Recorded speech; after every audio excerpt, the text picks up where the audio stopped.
What is going on, guys? Welcome back to the Gaelic Gridiron podcast. We have what a weekend for the NFL. The Lions absolutely dominating. The Chiefs proving that they are mortal. The Bills coming up big. We have a lot to get through. Jimmy English joined as usual by the now mustached Kevin Kelly and Stephen Twist Kearns. The Movember campaign is coming along nicely. Before we get stuck in, I just want to mention our NFL watch party, our first ever NFL watch party taking place this weekend in the Weavers in Drogheda. So if you are listening and you are based in the Louth, Meath or North Dublin area, we would love to see you come down. We're going to have €5 pints, American food.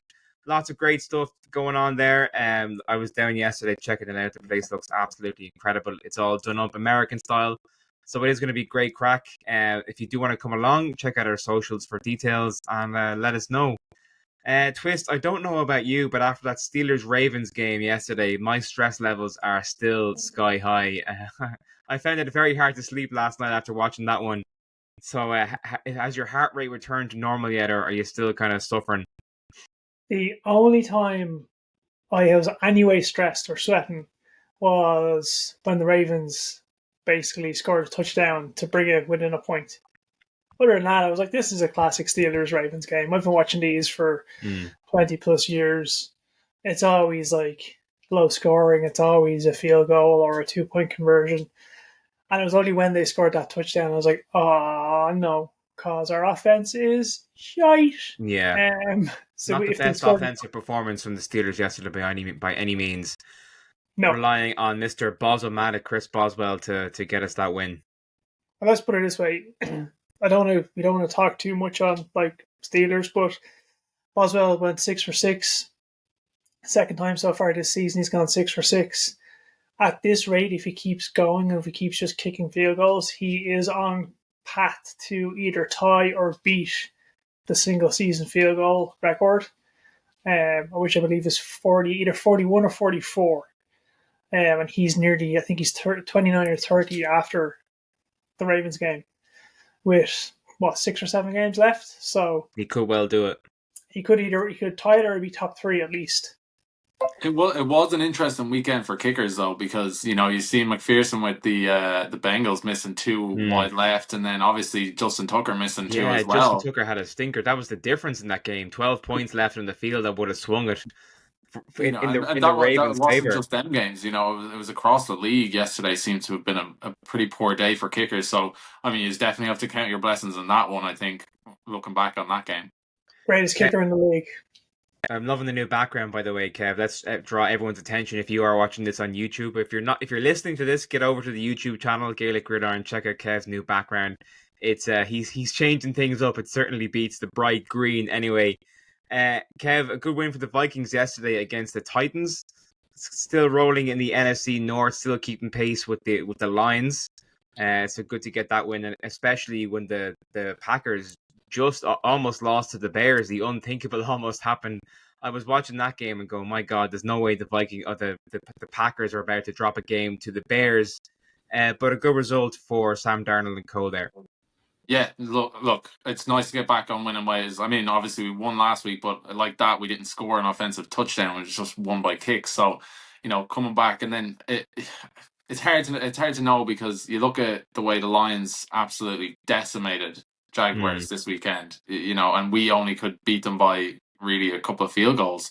Yeah, you kind of have to look at that NFC North and like it is very competitive, right? But I look at these matchups and how like the Vikings matched up against the Lions in US Bank Stadium. Like obviously there was only 2 points in the end of the game, but for us to only have beaten the Jags by a couple of points and then the Lions to go and do it the weekend after to go and absolutely smash them, you kind of look at it as just like, where's the mismatch here? Because we just couldn't figure the Jags out.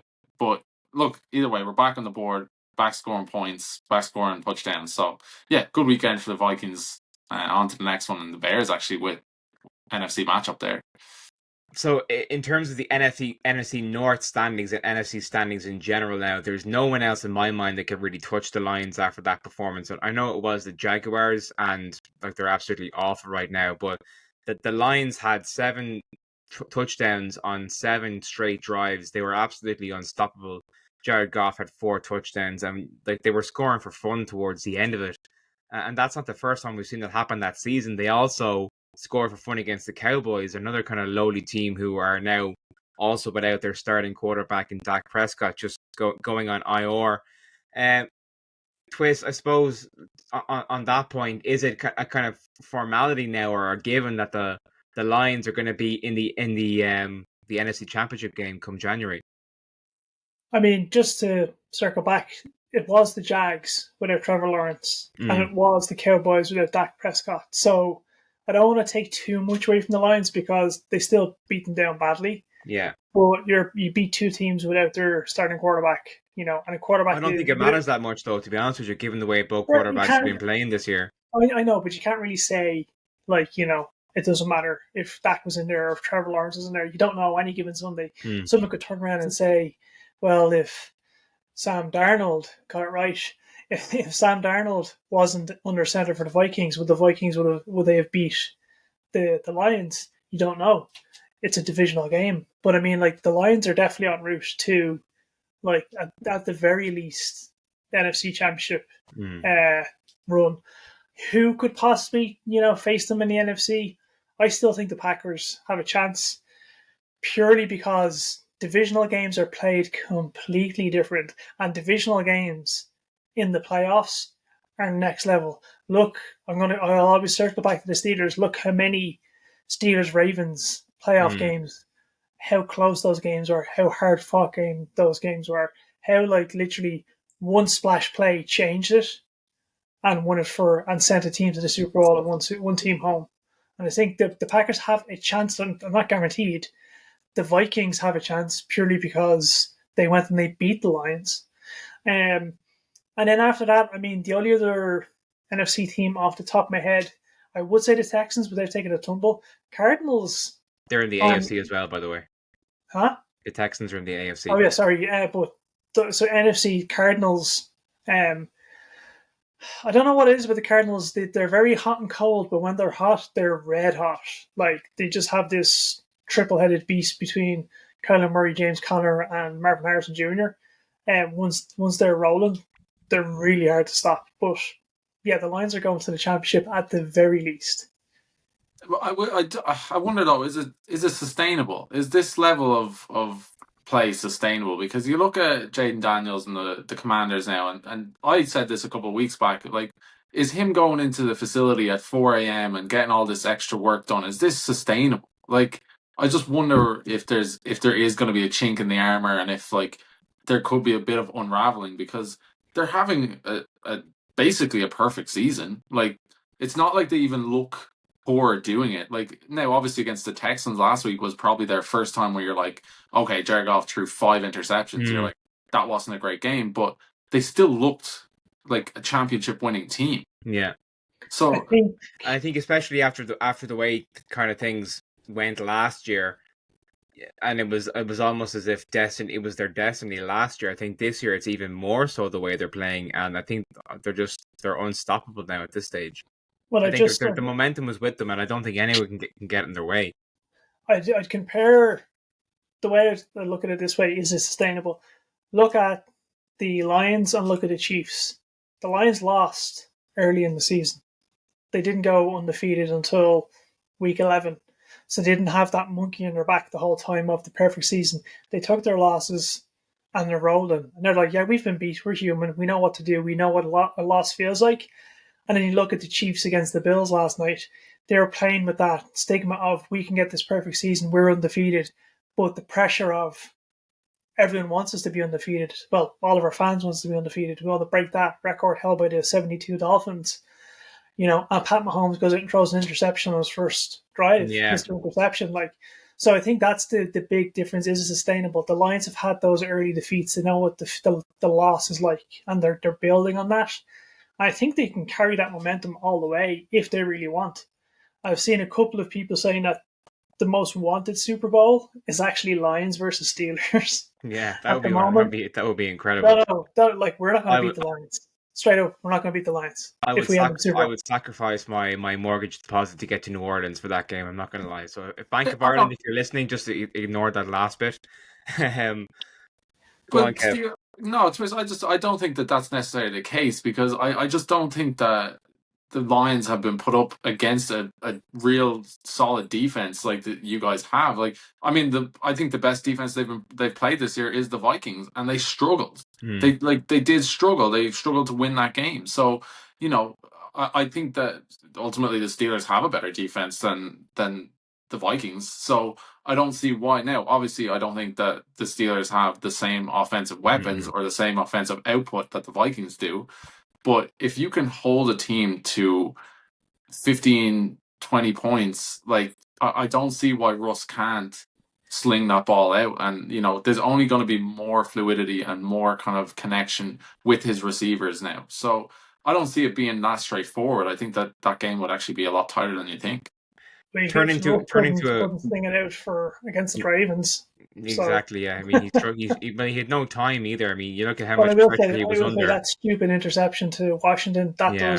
that does actually build on what Kev was saying, because Russ would throw that type of like floater into the end zone in Seattle, and his tight ends would know to jump up for it. Yeah. Washington didn't know he was going to do that. Washington wasn't expecting that. Washington didn't even make a play for the ball because none of the receivers were scrambling though. You could see it. They would stick on their roots and they would sit on their roots, and you're like, he's clearly scrambling here. Get off your route. It's a scramble drill. Get open by any means necessary. You look at, there's people like ripping into Darnell Washington because he didn't make a jump for the ball. He wasn't expecting that to be lobbed up to him.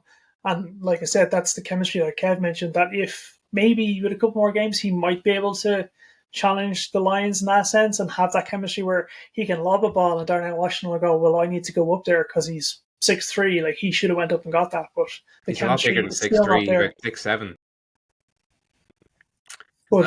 Looking at a bit of a closer game now than the Lions and the Jaguars, the Chiefs and Bills was every bit the classic, Kev, that we expected it to be. Back and forth affair, and of course, like, it came down to who possessed the ball last. That Josh Allen touchdown, 4th and 2 with 2.5 minutes. Like, that's all I watched all morning. I watched that play on repeat. It was just absolutely spectacular. He's the Chief Slayer now, isn't he, Josh Allen? Yeah, between himself and Joe Burrow, like they kind of just have Mahomes' number a little bit, and I think Mahomes is a little bit worried. And, you know, as much as the referees really were trying to let the Chiefs back into that game, like there was a couple of calls there that, you know, everyone's like, oh, these calls only don't get called against the Chiefs, like the face mask running straight down the middle of the field. It's like, what? How are we still in this position where everybody wants the Chiefs to win, or not everybody, but the league seemingly wants the script writers want the Chiefs to keep winning. You know, I just don't see.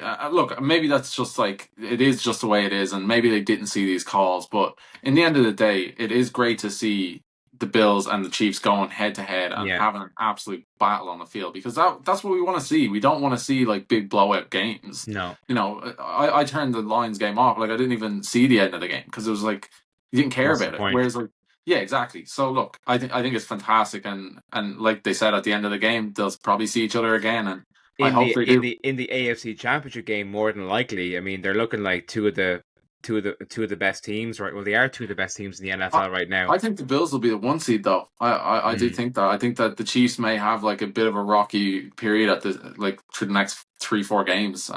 Even though the Bills have a harder schedule, I still think that they are just on a run right now that they're not going to be knocked off that porch. You know. I don't know what the Chiefs defense were doing on that Josh Allen scramble. It was like they were playing two-hand touch. Now I can see someone were trying to punch the ball out of Josh Allen, but it's Josh Allen. He's used to running with that ball. He'll hold that ball like it's a newborn baby, and he's trying to get it to life-saving medicine. He's not going to let anyone get that out of his arms. But the players were punching at the ball. Like, they were doing what TJ Watt does at the line of scrimmage. But to Josh Allen, TJ tackles as well. TJ wraps up first, and then afterwards, or he'll punch out simultaneously to come in. But it's just like when Josh Allen's full sprint down the field, you need to hit him. You can't just punch the ball. I don't know what you do. I think you ultimately you try and look. You have to take a penalty. I'd rather take a 1st and 10 than a. No, genuinely though. There's the thing, smart penalties. Like, yeah, absolutely. You know, you take that calculated penalty where you're like, all right, if it is a hip drop tackle, if it is something that's like. you take those opportunities and you're like, all right, we don't want him getting into the end zone. That's just it. So I think you're right, Twist. Like, what were they doing on that last? Like, it just didn't even look like they were trying to get him down. I mean, like you look at, you're going into, the Chiefs are going into they're in a tight AFC. We're heading into the back end of the season. We're heading into like playoff scenarios. The possibility Chiefs could face the Bills, mobile quarterback. They decided not to tackle him. Ravens, mobile quarterback. Are they not going to decide to tackle him? Steelers with the Justin Fields packages, where Justin Fields like exploded up the middle for a couple of runs during the game. Are they not going to tackle him? Like just punch out the ball. Slides a yard before the lines of game. But Don't even start that. No, But like the refs missed a he was giving himself up in one of those plays and he got hit. I thought you got smashed in the face. I've a seen bit that. late. But like, he had started to slide, which means he was protected, and there was still like I know it's the Steelers in Ravens. fairness, the refs didn't miss Cam Hayward pulling Lamar's face mask, so Yeah, swings and roundabouts. But I did see somebody point out that the last time the Bills beat the Chiefs in the regular season in a close game, the Chiefs went on to win the Super Bowl. So you don't want that to happen again.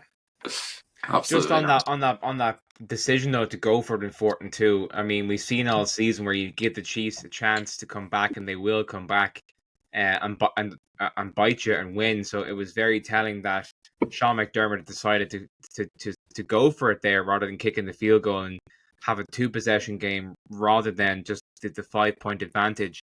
It's also interesting that Patrick Mahomes threw an interception to start the game on his first possession and also on his last possession. So that's something we've seen a lot of this season, and it could possibly come down to that was the deciding factor in the game. I mean, throwing an interception when you're trying to drive down the field with under 2 minutes to go. Yeah, look, you can't be doing it. Like at any level, you can't really be doing it. But when you're playing the Bills, and like, look, the Bills have their number at this point. In that AFC game, the championship game, I think it was 2 years ago, when the Bills went up with 14 seconds, 15 seconds to go, and then the Chiefs somehow managed to come back and kick that field goal with 4 seconds to go. You're just like, the Bills clearly they know what the script is now. They know they have to put them to bed.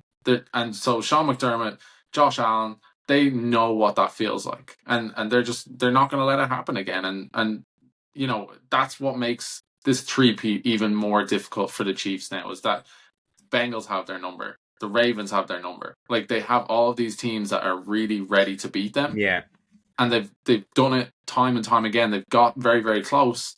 They just haven't got across the line. But I think that this year, just with it being a three-peat year, they're more susceptible to them opportunities of being beat.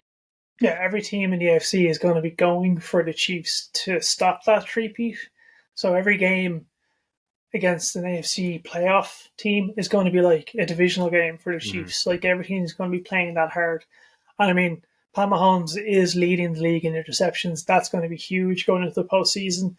I don't like giving him any type of credit because he annoys me as a player, almost as bad as Russell Wilson does. But like that throw, and a person, that throw to Kelsey that sealed the game that the Bills picked off.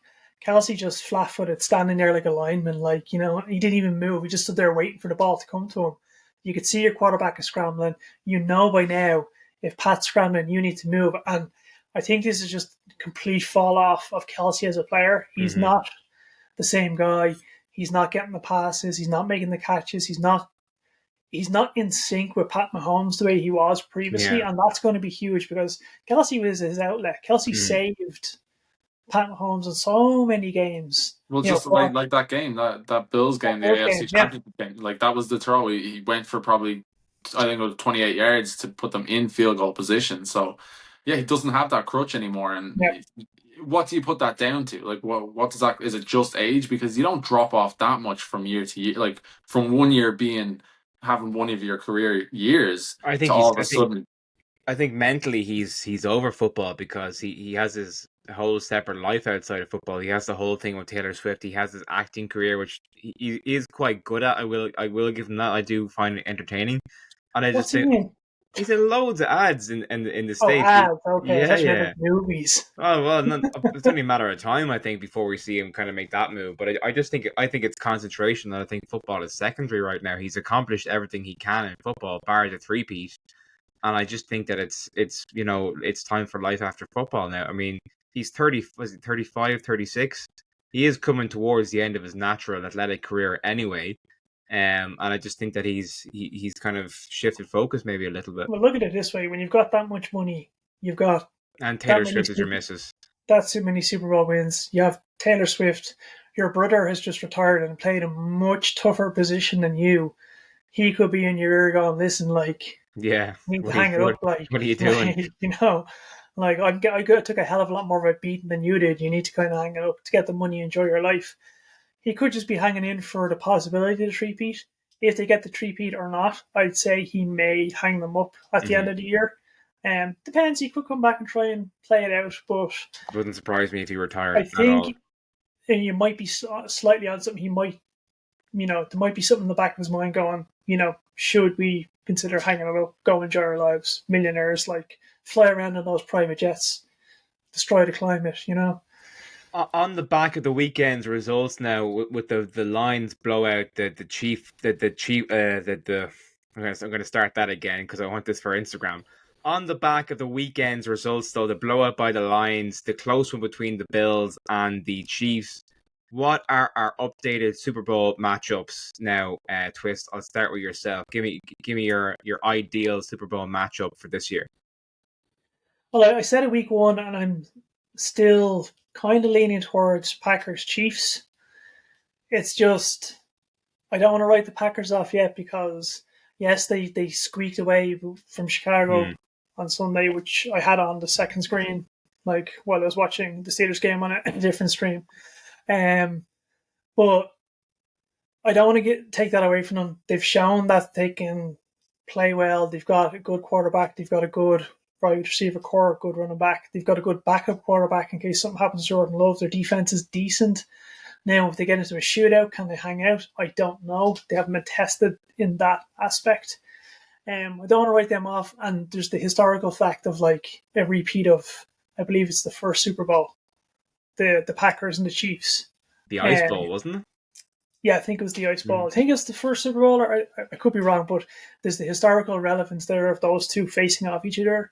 And until the other day when I was browsing Blue Sky and stuff, I seen people saying Steelers Lions Super Bowl. Until that point, I didn't know I wanted that, so that would be my backup. But I still think the Chiefs and the Packers Super Bowl. Twist, what do you reckon? Kevin, Not Twist, Kevin. So I don't think I'm gonna venture too far away from where I was last week. I still think the Eagles are pretty high up on my list of teams that are gonna go. I mean, I do still have in the back of my mind, I do think that the Vikings will clean up a little bit between now and playoffs. Like we're pretty much a lock at this point. Obviously, wouldn't like to drop any more in the seeds race. But I think if we have a favorable, like if we end up playing, say the NFC South conference winners, I don't think that we're going to lose that game. If we get past that first playoff game, get to a divisional game, like I mean, look, I think that the sky is the limit for us really here. We don't have any expectation on us really, other than people saying, "Oh, we're going to get to the playoffs and then we'll be out in the first round." But yeah, I still think ultimately, like the real brain in me says it's going to be Eagles Lions on this side, and then on your side, at least AFC side, I could fully see it being the Steelers. I think that you guys are well within reach of making that championship game. Between that and then I would love to see the Bills do it. I really would like to see the Bills go the whole way, and I'd love to see it. I'd love to see a Bills Lions Super Bowl in the end of the day. Honestly, that'd be a great game. That would be mean though to Bills fans who've been waiting for a Super Bowl for so long and put them up against the Lions. Yeah, the way the Lions are playing. I know, but think about it. But you think about that. It's just like the Lions have obviously never won one, right? Yeah. And so the Bills have four. Bills have been waiting all this time for another one, and it's like just the want from both organizations, it would be fantastic. Like, Oh yeah, the atmosphere would be unreal. Bills Mafia and the Lions Pride, like that atmosphere would be unreal. I'd say ask Trev from Irish Bills Mafia what he thinks about facing the Lions in the Super Bowl. He may be confident, he may not, but like that's a tough draw for the Bills. That could change also between now and oh yeah, obviously he's like it's not set. No, but even just like I said, there, it's just the consistent, not the consistency, but just like how sustainable that level of play is. In the play, yeah. Again, it just takes one kink, one game, one bad play. You know, you've seen it with the Bears. They had that one game against the Commanders, one bad play, and now their whole season seems to be going absolutely down the Swanee. So, you know, the Lions obviously look fantastic, but just they need to watch out because, you know, they've never been in this position before. I do want to talk about some of the latest kind of NFL breaking news as well from today on the back of the weekend before we finish up. And I think the biggest thing is it's Tommy touchdowns. It's Tommy time in the Big Apple. The Giants have Tommy Cutlets, baby. Let's Tommy go. Cutlets. Tommy Cutlets. The Giants have done what everyone has expected them to do, and they have benched Daniel Jones. It was only a matter of time, especially after he shit the bed in Germany last weekend or 2 weekends ago. Is this going to be a case where Tommy DeVito comes in and has, you know, a couple of good games because of, you know, the obvious backup effect, or do we really see him as a long-term option in New York, or do they go into the draft now after the season is over and get one of the good quarterbacks coming out this season, in next year's draft? I don't think Tommy DeVito is long-term starter unless he goes on an absolute tear for the remaining games of the season. But I think he might be victim to the infamous Kev backup quarterback, like, you know, formula where he'll come in, he'll make a splash game, 1, maybe 2 games, and then he'll fall off completely. Davis Webb, remember Davis Webb and the Texans? Everyone thought he'd be great. Or Josh Dobbs, many teams he was with. But I was seeing Tom Parasolo tweeted that if the Giants decide, because they've benched him now, to save an injury guarantee. So if Daniel Jones got injured anywhere between next week and the end of the season, the Giants automatically owe him $23 million. That's one reason why they benched him. They want to save that cap space.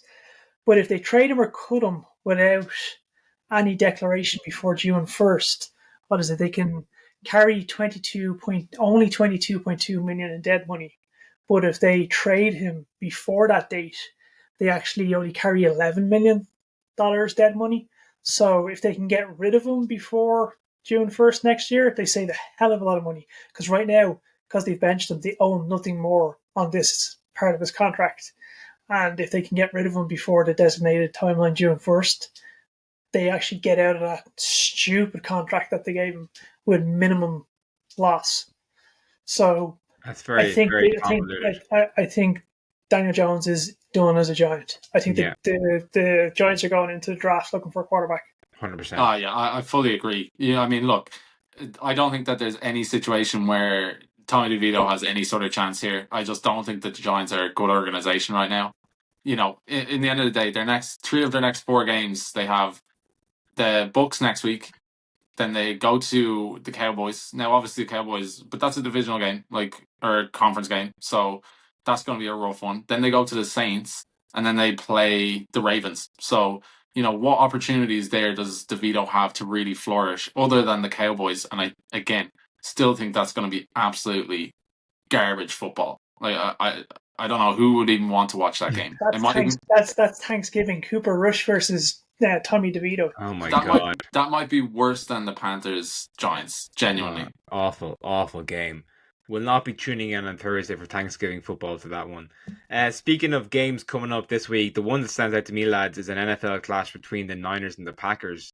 That's going to be interesting because the Niners lost to the Seahawks yesterday in a real back and forth game. Geno Smith overcoming some mistakes there to drive the Seahawks to victory in that NFC West matchup. And of course, the Packers have a lot to prove as well after barely beating the Bears. I mean, looking at the rest of the schedule, Kev, this is definitely the highlight of the week for me. 9:30 next Sunday night. Yeah, I mean, look, I think I'm not sure if you guys seen Anthony Richardson yesterday. He Yeah, he looked looked good. he looked really good in that fourth quarter, and they go actually. So the Lions go and play in Indianapolis on That should Sunday. be interesting. That will be a good game. I think that could be a lot tighter than maybe some of the other games that the Lions have played. Um, Other than that, I think just inter-conference, like we have the Vikings playing the Bears in Chicago now. That's going to be rough because Chicago are now coming off two really heart-wrenching losses. Yeah. You know, with that missed kick, final kick of the game against the Packers, which again, terrible coaching by Eberflus. I don't know how he still has a job today. And he should never be allowed on a podium again. But you know, like to lose two games like that and the one in Washington, you know, I fear for the Vikings a little bit because now there's that even more incentive for Caleb Williams and for the Bears to come out and really show off a little bit. But it's also, I said this at the start of the year when I predicted this, the Vikings aren't going to lose to the Bears this year, so pretty happy with that. For me, the two to watch, because Steelers are playing Thursday Night Football, so I've got Sunday free to I'll be in watch. bed. That's a Friday morning football and 40 job before work if Game Pass can get their shit together. But Seahawks Cardinals, you want to watch? Good. Actually, I just thought that's a great game. Actually, yeah, because if the Cardinals come out red hot and the Seahawks keep up the momentum from last week, that could be a close game, or it could be an absolute blowout depending on who shows up. But then Ravens Chargers. yeah, Ravens Monday Night Football. Yeah, Ravens are going to be pissed they lost to the Steelers, you know, by 2. They've lost 8 of the last 9, you know, so they're not exactly great against the Steelers. But the Chargers, they came out and, you know, they beat the Bengals the last minute touchdown, you know, to take the game away from them. So Justin Herbert and the Chargers have looked slow. They've looked sloppy. Like, remember, we played them way back at the start of the season. Smashed them. Justin Herbert was in bits. He seems to be, I wouldn't say 100%, but he's getting back to his old self. And I think the Chargers and the Ravens will be one to watch as well. The Chargers could actually be a sneaky dark horse in the AFC because they're so under the radar. But I watched the highlights and they played really well against the Bengals. Because the Bengals are out of the running pretty much, despite whatever Joe Burrow might have you believe. One question that I do want to pose to you before we finish up, and this is regarding the Broncos. Bo Nix is looking good, lads. He had a really good game yesterday. Is he possibly a challenger for Rookie of the Year with the way Jaden Daniels has played recently, falling off? Everyone's been so high in Jaden Daniels, but Bo Nix has overcome a slow start to the season. He's got his shit together, and he's balling out now. Yeah, I don't see why he's not front runner at this point of the season. Like, I mean, he doesn't have the wins that Jaden Daniels has, but in the end of the day, he's playing more consistent football. And, you know, as we've all said, we've said it all year, is that your best football needs to be the third of the season. You don't want to be playing your best football, you know, week 1 through 6. You want to be playing your best football from that point, from point 6 until week 18. So, you know, I think if he makes it to a playoff game and if they can manage to like sneak into one of those like kind of easier matchups, I mean, you know, Sean Payton is probably one of the more seasoned veteran coaches that knows how to act in a playoff game. So they're a dangerous duo right now, you know, and he's definitely right up there for that Rookie of the Year award. I think he's up there as well. Like with the drop off of Jaden Daniels, if Jaden Daniels doesn't bounce back and Bo Nix keeps going, I mean, look, he nearly beat Kansas City. Yeah, block field goal again. Fluke block field goal. They have to play the Chiefs again, you know. And if the Chiefs are starting to dip off now that they've lost, they're not going to. I think that's the like last game of the season. I think it is. They're going to have to play their starters in that matchup. And if Bo Nix can go out, and if he keeps playing the way he's playing, the Broncos could push possibly for the division against the Chiefs. And if he does that, and that becomes a division title like matchup, and he wins it, if he beats the heir apparent, if he becomes the heir apparent and beats Mahomes, like he's just going to walk away at that Rookie of the Year. I'll say this much, right? Just on that Rookie of the Year award. Now, obviously, Ketel Williams being the first pick of the draft last year, if he goes and wins his last final games of the season, just wins outright for the rest of the season, he is going to be the Rookie of the Year because they have the Vikings, they have the Lions, the 49ers, the Vikings, the Lions, the Seahawks, and then the Jesus, Packers. that's some And stretch. Matty Eberflus as his head coach. And yes, exactly. And you're losing your offensive play caller midway through the season. If But I he think that managed, helped them on Sunday. I don't know if it did.